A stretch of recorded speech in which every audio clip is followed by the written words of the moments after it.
High, আমি মনীষা পৈলান। আমার চ্যানেলে সবাইকে স্বাগত। আশা করছি সবাই খুব ভালো আছেন। আমিও খুব ভালো আছি। আজকের আমি যেখানে কাজ করি, ব্রেভ সোল ফাউন্ডেশনের 1 বছর পার করলো। আমাদের ফাউন্ডেশনের যিনি ওনার, শাহিনজি, উনি নিজেই একজন সার্ভাইভার। মনে হলো ওনার জীবনের কাহিনীটাও তোমাদের সামনে তুলে ধরি। উনি ওই দিন বক্তব্য রাখলেন, তো চলুন শুনে নেওয়া যাক যে ওনার জীবনটা কেমনভাবে কেটেছে, কিভাবে উনি এই জায়গাটায় এলেন। আজকে উনি একজন সফল যোদ্ধা বললেই কম হবে না। তো শুনে নি তার মুখে আসলে তার জীবন কাহিনী। अचानक से उसके चेहरे पे कुछ डाल दिया जाता है और सेकंड में उसकी जिंदगी बदल जाती है। तो साल 2009 में जब मेरे साथ ये एसिड अटैक हुआ, उसके बाद मुझे बहुत सारे स्ट्रगल्स का सामना करना पड़ा। बहुत चैलेंजेस आ गए लाइफ, मतलब सेकंड्स में लाइफ बदल गई मेरी। एकदम ऐसा होता है कि कोई आपकी आइडेंटिटी छीन लेता है। बाय बर्थ होना आप एक्सेप्ट कर लेते हो, लेकिन कोई आपकी आइडेंटिटी को छीन रहा है, कोई आपकी पहचान को छीन रहा है, वो बहुत मुश्किल होता है एक्सेप्ट करना। मैं ठीक थी, अचानक से मैं डिसेबल हो गई। मेरी एक आंख खराब हो गई, दूसरी आंख से मुझे कम दिखता है, मेरा चेहरा खराब हो गया। तो ये सारी चीजें मुझे अपने आप में सेल्फ कॉन्फिडेंस को जीरो कर दिया। लेकिन जब मैं इन सब चीजों से जूझ रही थी, और कोई सबसे बड़ी बात है, जब आपके साथ ये एसिड अटैक होता है, हर कोई आपका साथ छोड़ देता है। आपके दोस्त, आपके रिश्तेदार, सब आपका साथ छोड़ देते हैं। आप उस मोमेंट पे अकेले रह जाते हो, और वो भी जब आपकी पहचान छीन ली गई है, आपके ऊपर फाइनेंशियल बर्डन हो गया है, इतनी सारी सर्जरीज करवानी है आपको, तो कोई कुछ समझ नहीं आता हम क्या करें। तो मेरे साथ भी ये सब कुछ हुआ। मेरी अब तक 25 सर्जरी हो चुकी हैं और करीब 30 लाख से ज़्यादा खर्च हो चुका है। पर जब मैं अपनी ये स्ट्रगल को फेस कर रही थी, एक मुकाम ऐसा भी था जब मुझे अपना कोर्ट केस भी लड़ना था, लेकिन मैं इधर से उधर फाइल लेकर घूमती रहती थी। कोई नहीं था जो फ्री में मेरा केस कर दे, और पैसे तो मेरे पास थे ही नहीं, क्योंकि मेरे इलाज में इतना खर्चा हो रहा था। उसके लिए मुझे दर दर जाना पड़ता था। मुझे सबसे रिक्वेस्ट करनी पड़ती थी कि प्लीज़ मुझे हेल्प कर दो मेरे इलाज में, क्योंकि मैं ठीक होना चाहती थी।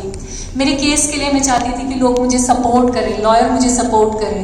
लेकिन फ्री में केस करने के लिए आपको उनके हिसाब से चलना पड़ेगा, जब वो बुलाएंगे तब चलना पड़ेगा।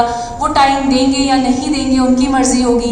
एक दिन तो ऐसा आया कि मैं अपनी फाइल लेकर बीच सड़क पर रोने बैठ गई कि मैं क्या करूं, कितनी मुश्किल बन गई है ये ज़िंदगी, ठीक से दिखाई नहीं देता।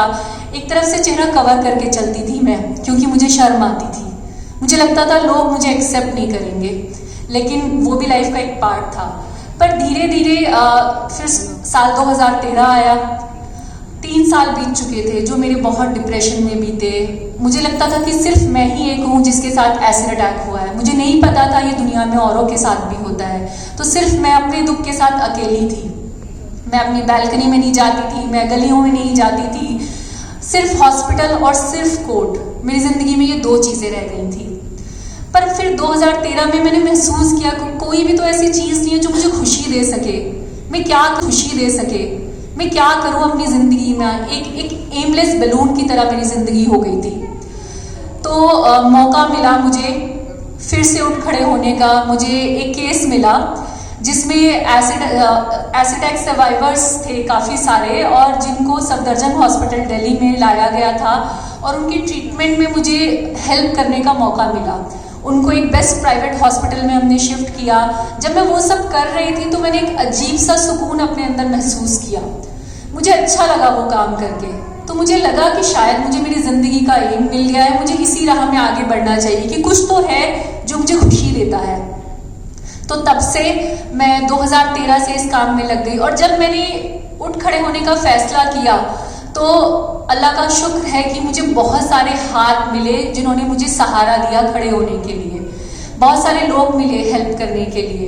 तो बात यह है कि पहल आपको करनी होती है, फिर आपको सपोर्ट भी मिलेगा लोगों का।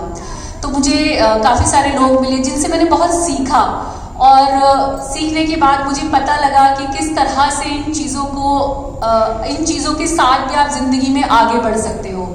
तो मैं एसिड अटैक सर्वाइवर्स के लिए काम करने लग गई। आज 10वां साल चल रहा है, 9 साल हो चुके हैं मुझे एसिड अटैक सर्वाइवर्स के लिए काम करते करते, जिसमें आपको जैसे बताया गया कि मैं उनका इलाज देख रही हूँ। हम मतलब ये पूरी ऑर्गेनाइजेशन, पूरी टीम उनका इलाज देख रही है, उनकी साइकोलॉजिकल थेरेपी देख रही है, उनका जो सेल्फ कॉन्फिडेंस ज़ीरो हो गया है उसको गेन करने की कोशिश कर रहे हैं।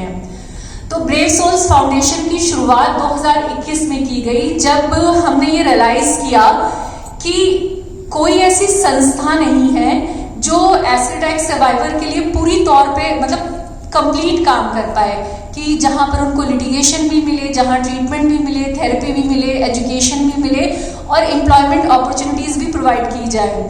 तो ऐसी कोई संस्था नहीं थी।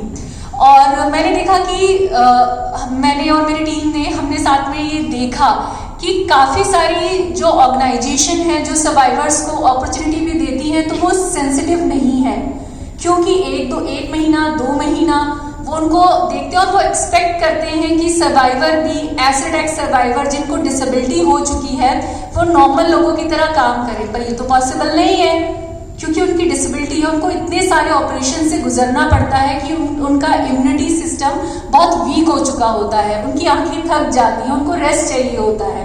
ब्रेव सोल्स फाउंडेशन की शुरुआत की जाए तो ये नाम ध्यान में आया, ब्रेव सोल्स फाउंडेशन, कि मैंने एक चीज देखी है सर्वाइवर्स के साथ, ये acid attack is the heinous crime, worst crime है जो टुवर्ड्स फीमेल के अगेंस्ट किया जाता है, और अब तो इसमें कुछ मेल भी ऐड होते जा रहे हैं, क्योंकि एक चीज जब इतनी आसानी से फैल रही होती है, वो एक डिजीज की तरह फैलती है। तो पहले वो औरतों के खिलाफ होता था, फिर वो मेल्स के लिए भी होने लगा, और वो बीमारी फैलती गई। अब बच्चों के साथ भी होता है, कोई प्रॉपर्टी डिस्प्यूट होता है तो भी एसिड अटैक हो जाता है, लेकिन ज्यादातर ये जेंडर बेस्ड वायलेंस है।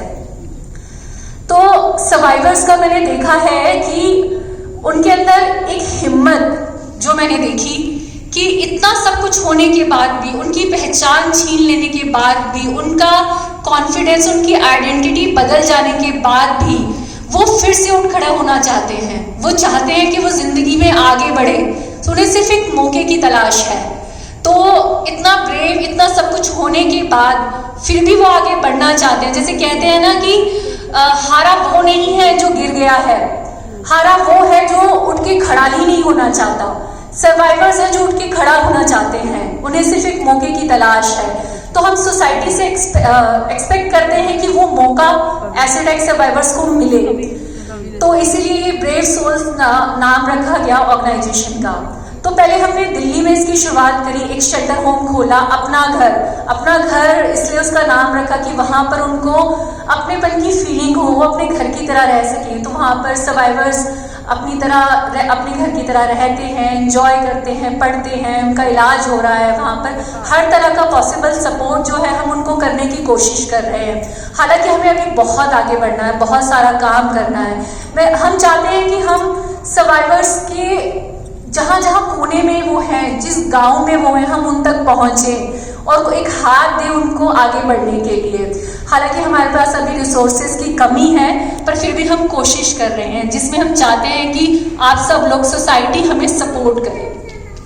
तो 1.5 साल पहले जब ये ऑर्गेनाइजेशन स्टार्ट किया गया, इन सारी चीज़ों के साथ स्टार्ट किया गया, और फिर उसके बाद वेस्ट बंगाल की तरफ हमारे अपराजिता जी, जिनको मैं कई सालों से जानती थी, पिछली ऑर्गेनाइजेशन में भी हम उनके साथ काम करते थे। मैंने उनकी एक बहुत खास बात देखी कि वो सर्वाइवर्स के साथ इस तरह से अटैच है जैसे वो उनके बच्चे हैं, मतलब उनके लिए दिल से सोचती हैं।